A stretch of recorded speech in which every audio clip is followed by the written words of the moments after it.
Pria Israel tewas saat hendak kabur dari gempuran Rusia di Ukraina.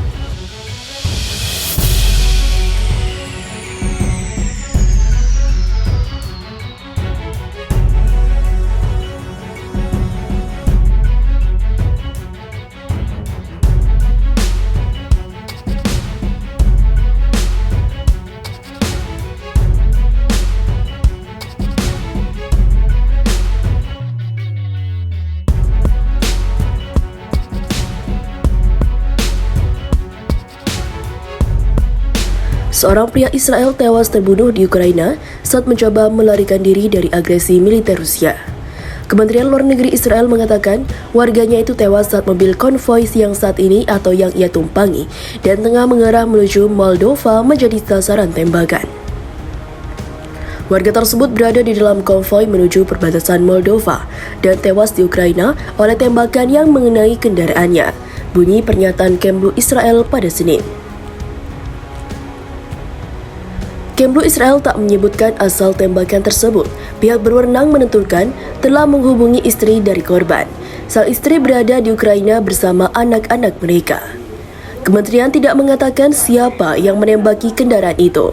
Sekitar 2.000 warga Israel telah meninggalkan Ukraina sejak Rusia memulai invasi pada 24 Februari lalu, menurut Kemlu Israel. Selain Israel, berbagai negara lain seperti China, Korea Selatan, hingga Indonesia telah berupaya mengevakuasi warganya yang ada di Ukraina imbas agresi militer Rusia yang terus meluas. Tim pemantau hak asasi manusia atau HAM Perserikatan Bangsa-Bangsa mengonfirmasi sebanyak 102 warga sipil tewas dan 304 lainnya terluka akibat invasi Rusia ke Ukraina yang telah memasuki hari kelima. Angka ini jauh lebih sedikit dibandingkan data Kementerian Dalam Negeri Ukraina yang mengungkapkan 352 warga sipil terbunuh sejak invasi Rusia berlangsung pada 24 Februari. Setidaknya 14 orang diantaranya anak-anak. Selain itu dikatakan juga ada 1.684 orang yang mengalami cedera. Ini termasuk 116 anak-anak. Lebih dari setengah juta warga juga telah mengungsi dari Ukraina sejak Rusia meluncurkan agresi skala penuh pada 24 Februari lalu. Mayoritas warga Ukraina ini mengungsi ke negara tetangga Polandia.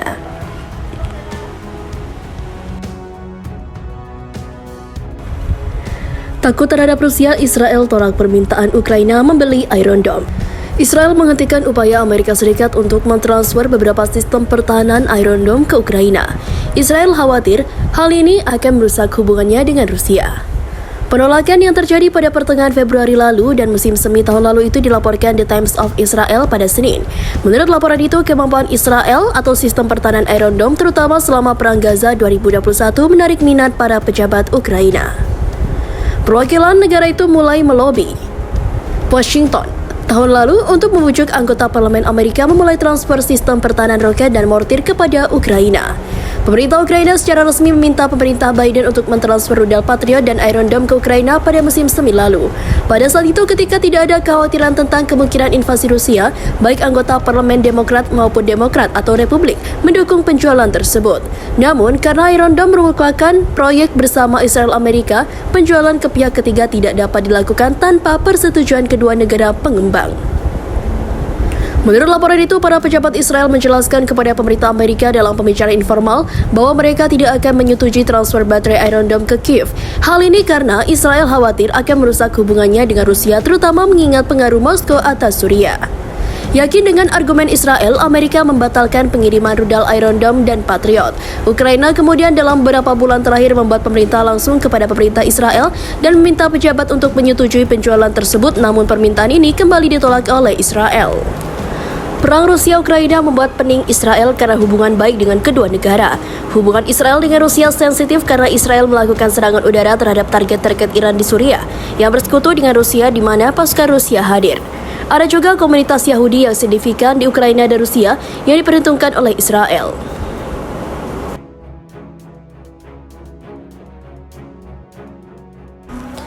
Ukraina resmi mengajukan diri untuk gabung Uni Eropa, minta jalur cepat demi lawan Rusia.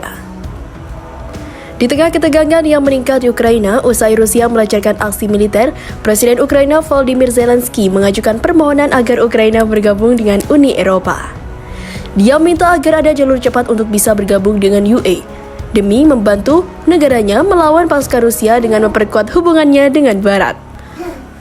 Sebuah gambar yang diunggah di media sosial menunjukkan Zelensky menandatangani aplikasi resmi di meja dengan brigade dalam ruangan di belakang. Presiden Volodymyr Zelensky menandatangani aplikasi untuk anggota Ukraina di Uni Eropa. Ini adalah momen bersejarah, begitu cuitan dipublikasikan di kantor kepresidenan Ukraina. Sementara itu dikabarkan media Inggris Metro pada Senin, Zelensky sebelumnya mengungkapkan bahwa dia telah meminta UE untuk aksesi segera melalui prosedur khusus baru. Tujuan kami adalah untuk bersama dengan semua orang Eropa dan yang paling penting berada pada pijakan yang sama, katanya di saluran Telegram. Saya yakin itu adil, saya yakin itu mungkin, sambungnya. Dia juga mengkonfirmasi bahwa dirinya telah berbicara dengan para pemimpin UE tentang prospek bergabung. Langkah terbaru Ukraina ini dilakukan tidak lama setelah Presiden Komisi Eropa Ursula von der Leyen mengatakan bahwa UE ingin Ukraina bergabung pada akhirnya pekan kemarin.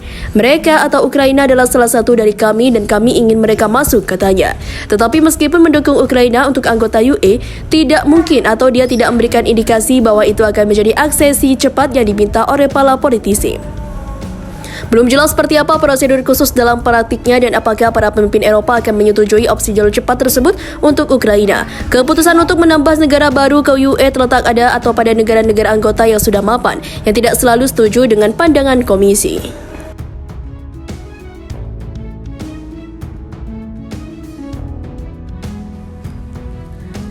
Pasukan Israel serang warga Palestina saat merayakan Isra Mi'raj.